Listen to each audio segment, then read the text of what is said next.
Selamat sore, Assalamualaikum warahmatullahi wabarakatuh. Om Swastiastu, Namo Buddhaya, salam kebajikan, Shalom, salam sejahtera untuk kita semua. Perkenalkan, nama saya Rizky Irwanto Amatai. Saya adalah seorang mahasiswa semester 4, jurusan PGSD di Universitas Terbuka Denpasar. Adapun video ini saya buat sebagai pemenuhan tugas micro teaching pada sesi 1A dengan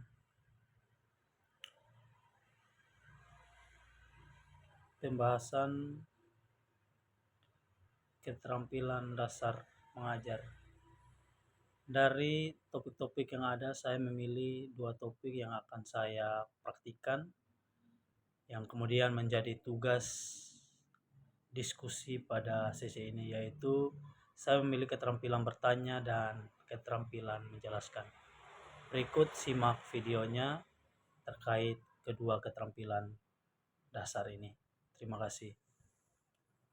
Halo, selamat sore anak-anak. Apa kabar hari ini? Sebelum kita memulai kegiatan belajar kita pada sore hari ini, mari kita sama-sama berdoa menurut agama dan keyakinan kita masing-masing. Berdoa dimulai. Ya, berdoa selesai.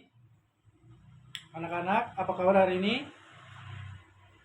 Bapak harap kalian sehat-sehat dan juga baik-baik selalu. Nah, materi kita pada pertemuan kali ini yaitu tentang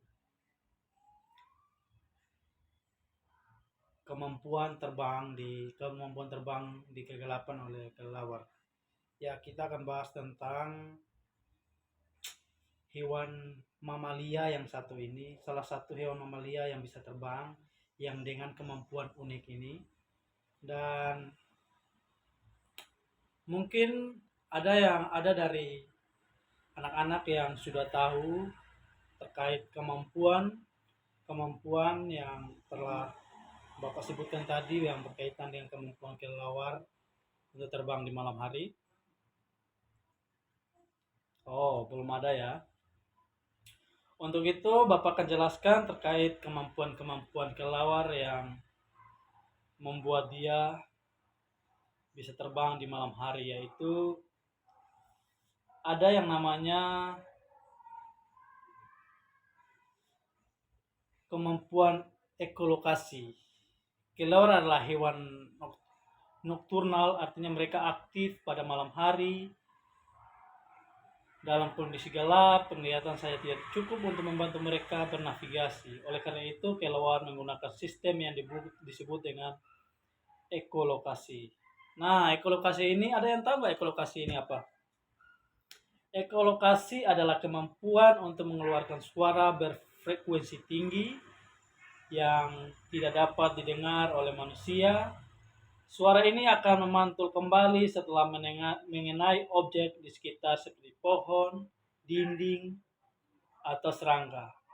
Pantulan suara tersebut kemudian ditangkap oleh telinga kelelawar. Nah, terlepas dari itu juga, dari pantulan suara itu kelelawar dapat mengetahui jarak objek.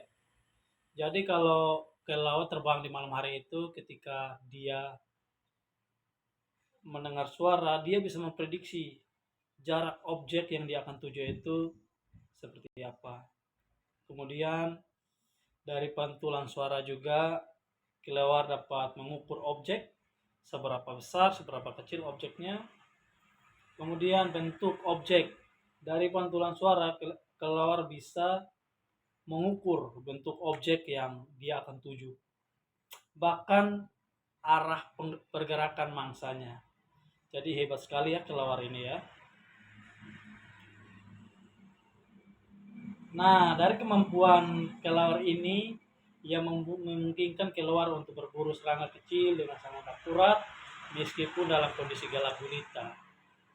Jadi luar biasa ya kelelawar ini, sekalipun di malam hari tanpa pencahayaan dia bisa terbang dan bisa juga menangkap serangga-serangga kecil yang secara kasat mata kita tidak bisa melihatnya. Oke anak-anak, jadi kemampuan terbang, pembahasan kita tentang kemampuan terbang di malam hari yang dimiliki oleh kelelawar, Bapak rasa cukup, dan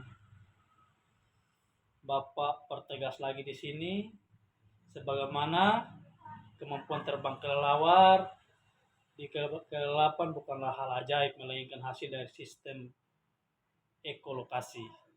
Jadi kemampuan, kalau ada yang nanya, kemampuan kelelawar terbang di malam hari itu disebut apa? Jawab aja, namanya kemampuan atau sistem ekolokasi, yang mana sangat canggih, sistem atau radar yang sangat canggih.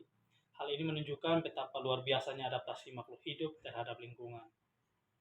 Oke anak-anak, semoga materi ini membantu kalian memahami keunikan kelelawar. Terima kasih dan sampai jumpa di materi berikutnya.